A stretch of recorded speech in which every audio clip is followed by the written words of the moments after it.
morning. Today I'm just going to take you through how to cut an external miter. So when we're cutting an external miter, we have miter patterns. So basically when we're cutting external corners, we use what's called a miter pattern. Here it is here. Okay, all they really are is what we've done is we've taken a gutter corner, we've broken it down, and we've just put little laps and all the little tags on where we're going to bend it over on it. And you can see on this one we've cut the external and the internal out of it. We're only doing externals today. But so that's what we do with the corner, and then we take off this edge here of the gutter so that it sits nicely over the gutter, and generally I cut down the back as well, purely because it sits better over the top as a template. So really that's all a miter corner is, it's a template. And like I said, you can make it out of either an existing corner, you can get them all drawn from your supplier and then you cut them out, or you can go to buy an already done corner from the manufacturer and break it down. You can try making them up yourself. Look, if you're not a skilled roof plumber, I wouldn't try that. I'd just copy them. You can buy pre-made corners. I don't like them. There's more silicone involved. They're expensive, and I don't think they give you as nice a job. So we're going to work on cutting our own. So I know this piece of gutter, it has to be 650, so I've measured 650 from the end, and I'm going to get my matching corner that goes out, and all I'm going to do, so I measure off that section of it, okay, because there's my lap. You'll see that when we put it together, but I measure off this section of it. So I've measured down 650, and all I'm going to do is now just trace this onto my gutter.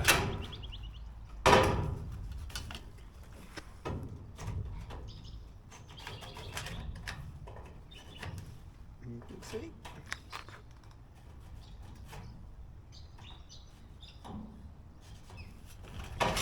Okay, there you go. Now you can see I've cut the top off.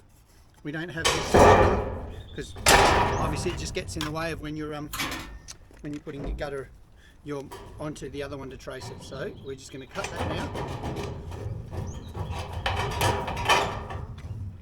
So you can see I'm just cutting a long pencil mark. And this does look more awkward because I'm doing it so you can see it. But if you're not experienced, take your pieces of tin away outside of your pencil mark.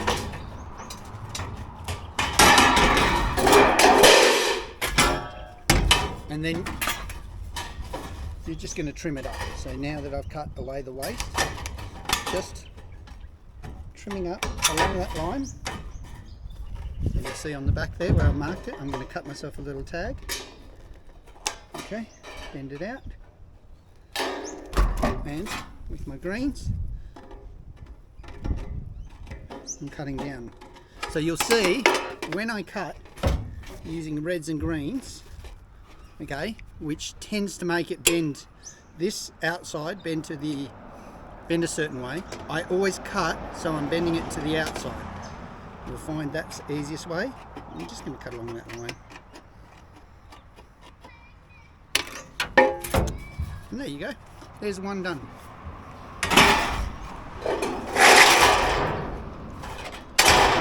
So now we're coming up to the next one.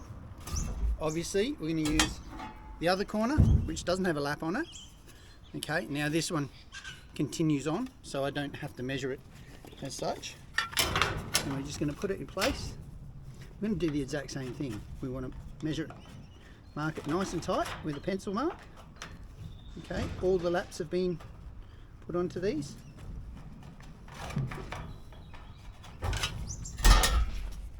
And now we're just going to cut this one in the same way.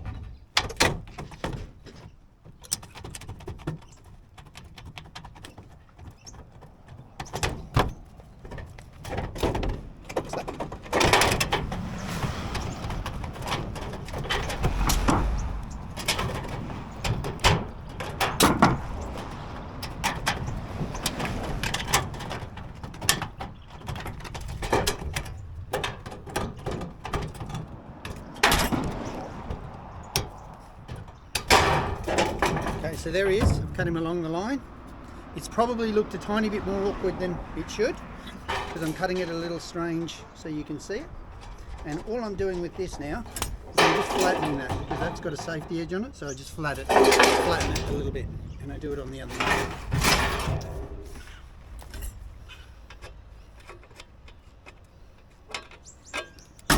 Okay, there are our two miters cut. That's how they sit. And now you'll find with miters, they sit in a certain way. So one sits inside the other. So when we're doing the miters, this one will sit inside that. So when we put it up on the gutter, we do take that into account. Let's go put it up.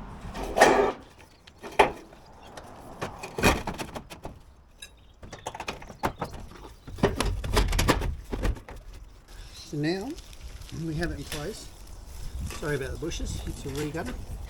You know, put him in and just lock him in place like so. Okay, and right here we're going to get ourselves a nice rivet to hold it. It doesn't move everywhere.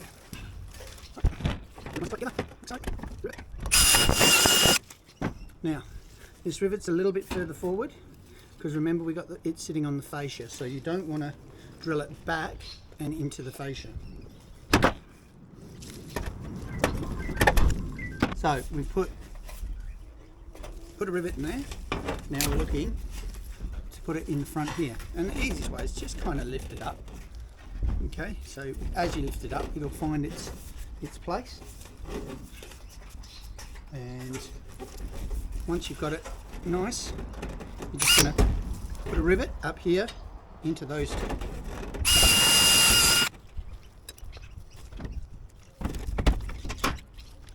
Now on the top here you'll have a little bit of extra. That's the way my miters are made, so you've got a little bit of extra.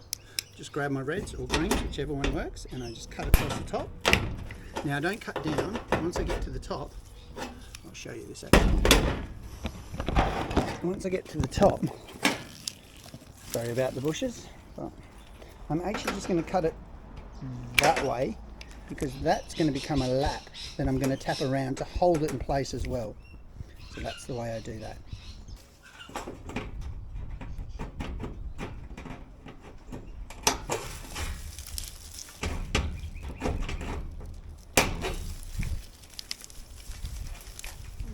Good morning.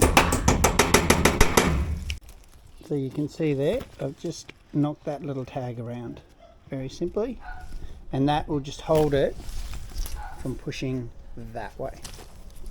Now we're going to do this back tag. Now usually I leave that there because on re-gutters sometimes you can't get into this, sometimes this is all covered, and I would put a rivet there sometimes. So I'm going to show you how to do the top. So we're cutting a tag at the top. You've got reds and greens, and remember I bent it in a certain way. So if I push that hard back and I use my reds on one side, it's only a tiny little cut, maybe 5mm top, and my greens on the other.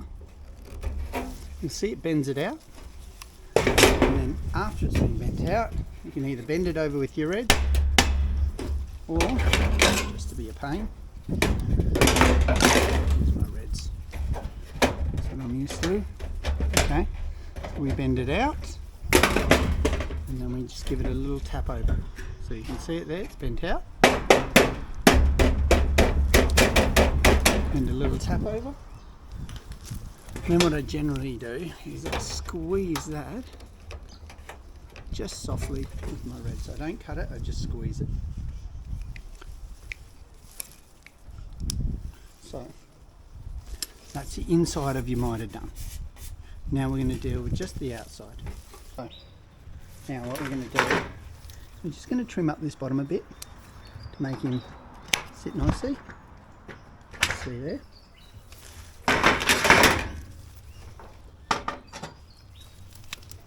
Sorry, you're right in the way, so it makes it hard.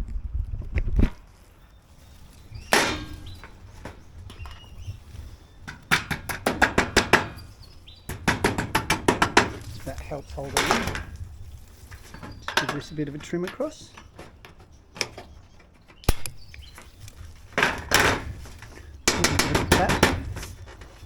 Okay.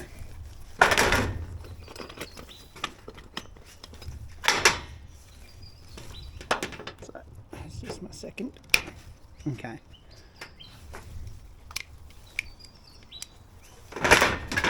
And now what we're going to do with this little lap here, we're just going to tap it, and when we tap it we're going to slightly move that way, this way with the hammer. So we're working it round nice and easy.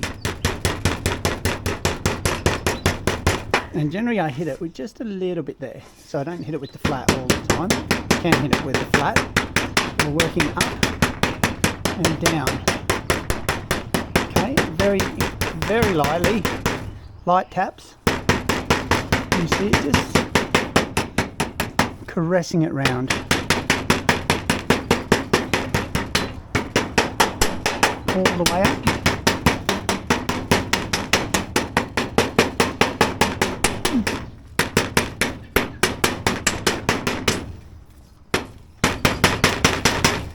It's all in nice and tight. Okay, he's in nice and tight. He's all dry, making sure he's all dry. And now we're just sealing the miter.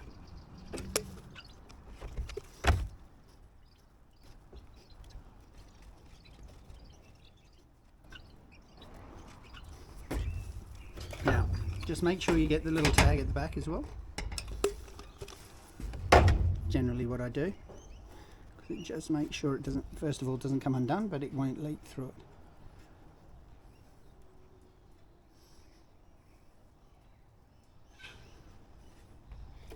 There he is, all finished. Nice neat miter. Okay, we have a rivet in the top, rivet in the bottom. The back's been done and he's all sealed. So I hope you enjoyed this. If you did, give us a like and a subscribe. Otherwise, I will see you on the next video.